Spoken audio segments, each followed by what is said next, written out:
Bon matin tout le monde. Après vous avoir raconté l'histoire de l'écharpe de Gribouille, je vous avais promis des jeux, des activités qu'on pouvait faire avec des écharpes ou des foulards de toutes sortes. Et ce matin, je vais te dire un petit peu le matériel qu'on pourrait utiliser. Ensuite, je vais te faire des petites démonstrations. Puis après ça, tu pourras t'amuser avec un membre de ta famille ou une gardienne ou avec quelqu'un qui est prêt à jouer avec toi à différents jeux. Pour les adultes qui accompagnent les enfants, j'aimerais vous dire que les jeux qui sont proposés se veulent des jeux qui sont adaptables selon les différentes capacités des enfants. Donc, je m'adresse ici à des enfants qui ont des handicaps physiques, mais aussi à des enfants qui n'ont pas de handicap, mais peut-être des retards moteurs. Mais les jeux pourraient aussi être faits de façon peut-être plus intense par des enfants qui n'ont pas de troubles moteurs. Ils y trouveront sûrement aussi du plaisir. Donc, sans plus tarder, je vais vous parler de qu'est-ce que vous pourriez avoir besoin. Alors, moi, j'ai sorti ici un très grand foulard, dans le fond, qui est comme un paréo, là. Donc, c'est un grand carré. Si vous n'avez pas un grand foulard comme ça, peut-être que vous avez une petite couverte qui va sur un petit lit. L'important, c'est que la couverture soit dans un tissu qui est très léger. Donc, on va avoir besoin de ça à la fin de nos activités. Après ça, tous les foulards que vous allez trouver qui sont assez longs, ça va être intéressant d'en avoir plusieurs. Si on n'en a pas plusieurs, ben on pourra faire l'activité puis juste comme la répéter avec le même foulard. Si vous avez aussi des balles avec des trous dedans. Les miennes sont très petites, j'en ai des plus grosses à l'école, les balles qu'on appelle les O-balls, qui sont quand même des grosses balles avec des trous, et des petits foulards pour mettre à l'intérieur, mais ça pourrait aussi être des débarbouillettes si vous n'avez pas de foulard suffisamment là, pour en mettre dans les balles. On va avoir besoin aussi de un ou des ballons. On va avoir aussi besoin d'objets plus ou moins lourds qu'on va pouvoir éventuellement tirer avec les foulards. Et aussi,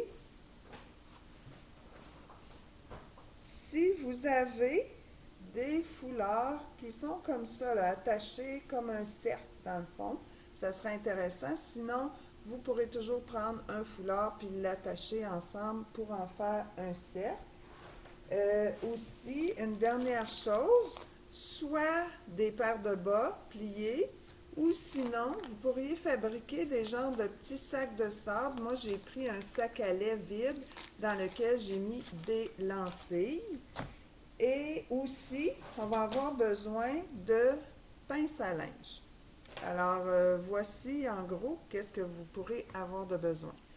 Donc, sans plus tarder, je vais vous proposer une première activité.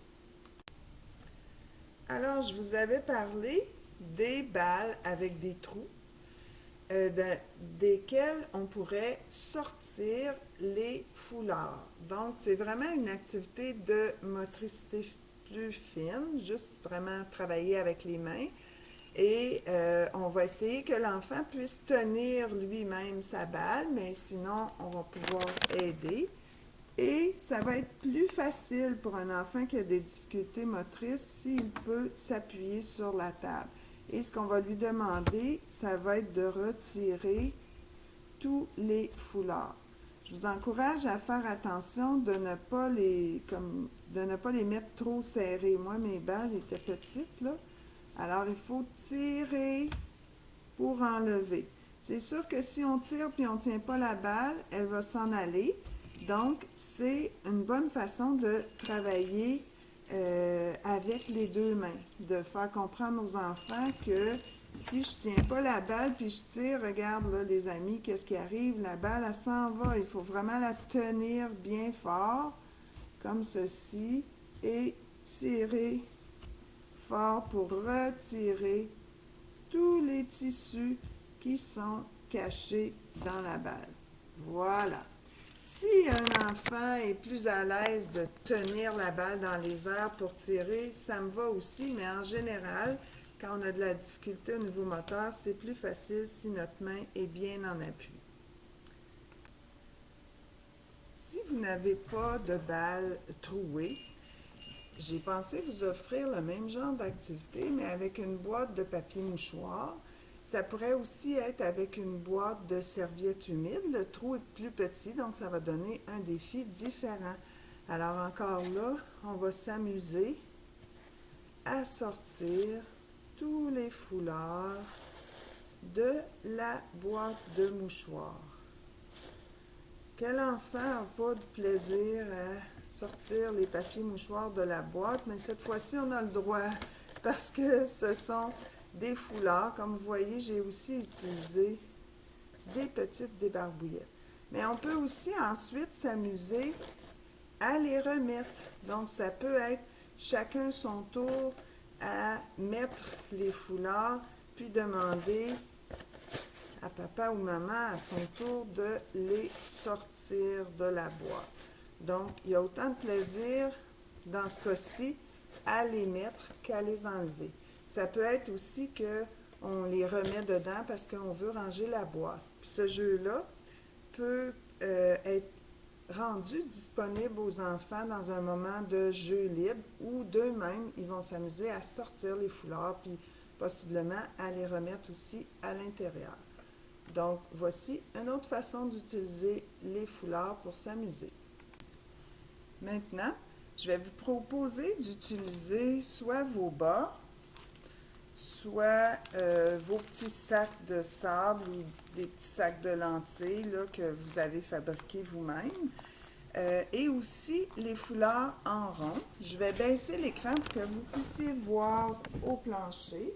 Comme vous voyez, moi j'en ai 3 foulards ronds. Si vous n'en avez pas, n'hésitez pas à attacher des foulards ensemble pour obtenir le même résultat.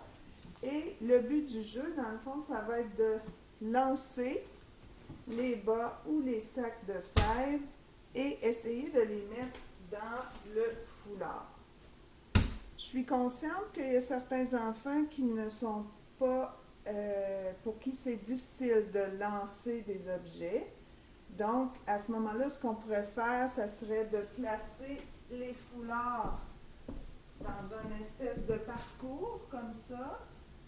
Et on pourrait circuler autour avec, par exemple, un enfant qui est en fauteuil roulant, à qui on va demander de pousser sur la paire de bas qui est sur son plateau de fauteuil ou qui pourrait être sur ses jambes. Donc, le pousser pour essayer de le faire tomber dans le foulard. Et pour ceux qui sont capables de les lancer, bien à ce moment-là, on va le faire sous forme de lancer.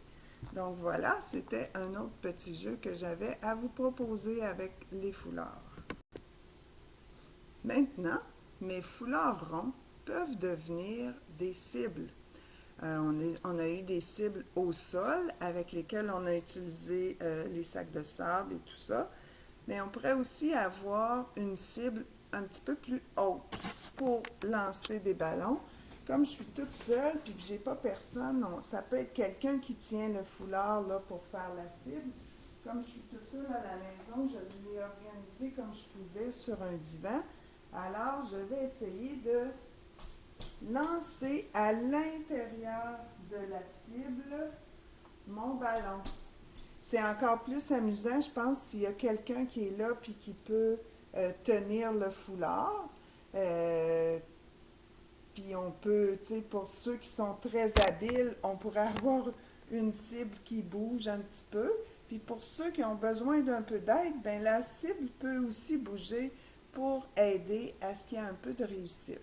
Encore là, pour ceux qui auront de la difficulté à peut-être projeter le ballon, bien à ce moment-là, on peut faire la même chose que tantôt, avoir la cible. La cible peut être au sol, devant, mettons, une chaise ou devant le fauteuil roulant de l'enfant. Puis l'enfant peut simplement pousser le ballon et essayer de le faire tomber dans la cible. Alors voilà une activité qu'on peut faire avec ballon et foulard attachés en rond. Pour la prochaine activité, vous allez voir que, encore là, j'ai dû utiliser ma créativité pour avoir quelqu'un pour jouer avec moi. Donc, j'ai installé mon coco lapin sur une chaise. Et étant donné que ses mains ne sont pas capables de prendre le foulard, mais je l'ai attaché à son poignet. Mais c'est sûr que nous, ce qu'on va viser, c'est que l'enfant avec qui on s'amuse puisse tenir le foulard à une ou deux mains. Et le but du jeu, c'est que l'enfant tienne le foulard suffisamment fort pour que on puisse le tirer vers nous. Et on peut faire, on essaie de faire la plus grande distance possible sans lâcher le foulard. Donc, les amis, il faut que tu tiennes le foulard fort, fort, fort pour que tu puisses faire un tour. Donc, c'est une autre façon de travailler. Si vous voulez que, si vous voyez que l'enfant, soit qu'il peut tenir à deux mains comme ça, ou on va utiliser le foulard de cette façon-là et il va devoir le tenir ou à tout le moins rentrer ses bras dedans et laisser ses bras dedans. Pour un enfant qui aurait de la misère à tenir, on n'attachera pas le foulard à ses mains, mais on va peut-être lui demander de garder ses mains comme ça, puis nous, on va pouvoir à ce moment-là tirer. Donc, il y a plusieurs façons pour faire cette activité. Pour ceux qui ne se déplacent pas en fauteuil roulant, on peut quand même faire ce jeu-là en assoyant l'enfant sur une chaise à roulettes, une chaise de bureau, ou sur une planche à roulettes si on en a une. Pour la prochaine activité, on aura besoin de plusieurs foulards. Ici, je les ai installés, comme tu vois derrière, sur le dossier de mon divan. On pourrait être, à ce moment-là, l'enfant devrait pouvoir être au sol si on s'installe de cette façon-là. Mais si on a l'option de les installer plus haut, ça peut être sur une rampe d'escalier ou... Mais là, on va fonctionner de cette façon-là. Pour les enfants qui ne peuvent pas aller au sol pour différentes raisons, à ce moment-là, on va essayer de le mettre quand même un petit peu plus haut que la hauteur du plateau du fauteuil roulant que les enfants doivent un petit peu lever leurs bras. Puis pour d'autres enfants qui ont beaucoup d'habileté, ben on pourrait se transporter dehors puis les mettre sur la corde à linge pour qu'ils soient obligés de sauter ou à tout le moins de s'étirer pour attraper les foulards. Donc, ce qu'on va faire à ce moment-là, si on est au sol, alors le but de l'activité, c'est de venir tirer et faire tomber tous les foulards.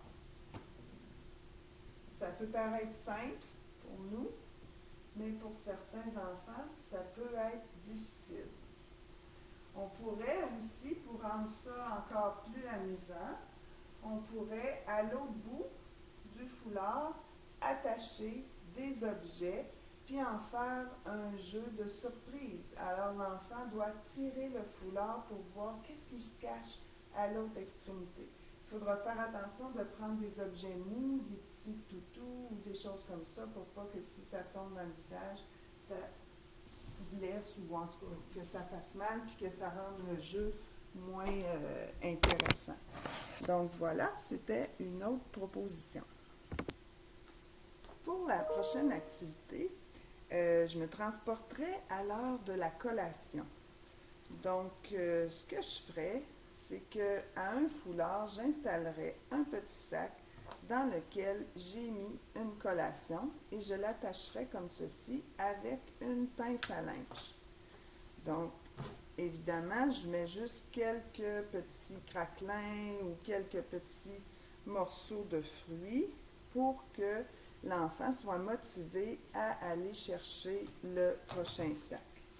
Donc, juste pour vous donner l'exemple, j'ai préparé 3 petits sacs à collation que j'attache avec mes pinces à linge. Et là, regardez bien. C'est sûr que là, je vous démontre ça avec une petite table de rien du tout, mais vous pouvez le faire facilement à la grande table de cuisine où la collation pend complètement à l'autre bout, puis on va demander à l'enfant de tirer sa collation jusqu'à lui. Pour ceux qui ont beaucoup d'habileté, on pourrait même leur demander d'enlever la pince, mais ça pourrait être aussi simplement en tirant dessus que l'enfant va réussir à enlever le petit sac à collation. Donc, je mange qu'est-ce que j'ai dans mon petit sac, ou bien je les ramasse toutes, puis ensuite je vais chercher mes collations. Donc, je tire le sac et j'ai la chance d'avoir un autre petit bout de collation. Donc, c'est une activité qui pourrait être amusante au moment de la collation. Mais la même activité, si votre enfant, pour une raison X, ne mange pas de collation, on pourrait encore là attacher au bout quelque chose, un jouet qu'il aime ou quelque chose de pas trop lourd, évidemment. Et on fait un peu comme on a fait sur le dossier du divan, mais là, on va le faire à la table où il va devoir tirer jusqu'à temps de... puis tu sais, moi, je tire comme ça, là, mais les enfants vont peut-être tirer d'une main puis retourner. Alors, il faut les laisser travailler à tirer vers eux le foulard. Donc, on a travaillé à la table, on essaie de travailler en hauteur comme au divan. D'autres façons encore de s'amuser avec les foulards. Pour la prochaine activité, je vous propose de trouver des objets qui roulent et auxquels on peut attacher comme ça un foulard qui est assez long. Et on va demander à l'enfant de promener l'objet en tenant l'autre extrémité du foulard. Alors ici, j'ai ma petite voiture que je peux faire rouler en tenant mon foulard. Mais j'ai aussi un chat, puis là, ben, il va avoir de la misère à rouler parce que je n'ai pas bien placé mon foulard. Bon. Alors, j'ai aussi un chat sur vous que je peux m'amuser à faire rouler. Donc, si on veut, on peut faire des courses, on peut faire différentes façons pour voir qui va pouvoir amener plus loin ou plus vite son objet qui roule. Évidemment, pour les enfants qui se déplacent en fauteuil roulant, on va devoir nous propulser leur fauteuil pour leur permettre de tirer l'objet. Mais si ce qu'on veut, c'est que l'enfant se pratique à se rouler avec son fauteuil, à ce moment-là, on pourrait attacher le foulard au fauteuil roulant et l'enfant, en se propulsant, va aussi déplacer son objet. Donc, c'était d'autres façons encore de s'amuser avec les foulards. On peut aussi s'amuser à faire un jeu de cache-cache. Donc, là, moi, j'ai utilisé une très petite table pour vous faire la démonstration, mais on pourrait jouer au sol en espaçant beaucoup les foulards, ou ça pourrait être aussi sur une table. Donc, dans ce cas-ci, je vais utiliser des foulards qui sont assez opaques. Et le but du jeu, dans le fond, c'est de trouver en dessous de quel foulard j'ai caché un objet. Alors, pour ça, les enfants vont devoir enlever les foulards. Ah, définitivement rien de caché là. Est-ce que j'ai quelque chose qui se cache là? Non plus. Alors, j'ai trouvé une voiture. Donc, ça pourrait se faire, comme je disais, au sol, où on pourrait espacer beaucoup et cacher tous les jouets que les enfants aiment. Donc, ça va les encourager à enlever les foulards pour trouver les jouets. Ça peut aussi se faire à une table, mais tout en gardant là, un espace que l'enfant peut rejoindre avec ses mains pour essayer de trouver où sont cachés les objets ou les jouets pour jouer. On peut aussi laisser à la disposition des enfants. Bien sûr, si on leur donne des grands foulards, il faudra assurer une surveillance accrue pour éviter des dangers d'étouffement. Par contre, si on donne juste des petits foulards, ben là, c'est comme par exemple comme ceux-ci, ça va être plus facile. Je vous encourage à garder des vieux rideaux, là, des vieux plein jour. On peut facilement les découper, puis ça fait des foulards qui sont très légers et très intéressants. C'est sûr qu'il faut souvent faire une petite couture là, dans le bord pour pas que ça s'effiloche, mais bon. Alors, des petits foulards comme ça, je serais plus confortable à les laisser aux enfants sans une surveillance très étroite. Pour les autres foulards, je vous encourage à être à proximité des enfants pour assurer leur sécurité. Donc, jeu libre avec les foulards. Un foulard, ça peut devenir une couverture pour une poupée, ça peut devenir un chapeau, ça peut devenir un voile. On peut juste avoir un plaisir à les manipuler, à les faire bouger. Donc, on les laisse en jeu libre. J'aimerais pour terminer vous montrer une façon d'utiliser les foulards pour faire vivre aux enfants un moment de détente. Étant donné que je n'ai pas d'enfant avec moi aujourd'hui, je vais utiliser mon lapin que je vais coucher au sol. Donc, la façon la plus intéressante, c'est que l'enfant soit au sol ou encore dans son lit. Mais il y a une partie des activités qu'on pourrait quand même faire pendant qu'un enfant est dans son fauteuil roulant. Donc, sans plus tarder, je vais préparer mon lapin et vous montrer ça. Alors, voici. J'ai mis une petite musique de détente et j'ai installé mon ami le lapin par terre. Alors, pour commencer, je vais utiliser mon grand foulard que je vais simplement passer doucement comme ça sur l'enfant. Si l'enfant n'aime pas recevoir le foulard sur son visage, bien, on pourra juste commencer au cou et le laisser glisser doucement jusqu'au pied. On peut pour commencer aussi juste le passer comme ça au-dessus de l'enfant. Ça va faire un petit vent doux et relaxant. Évidemment, quand vous allez faire ça, vous n'allez pas parler tout le temps comme je le fais. Donc, c'est juste pour vous donner des idées pour utiliser un grand foulard lors d'une activité de détente. On pourrait aussi utiliser le foulard, le glisser en dessous de la jambe et juste bouger comme ça la jambe dans un mouvement lent de détente et encourager l'enfant à laisser sa jambe molle, molle, molle. On peut répéter la même chose avec l'autre jambe, bien sûr, mais aussi avec le bras. On va nous-mêmes faire bouger en demandant à l'enfant de se laisser faire, puis d'y aller vraiment dans la détente. On peut revenir avec un mouvement doux du foulard ou avec du vent.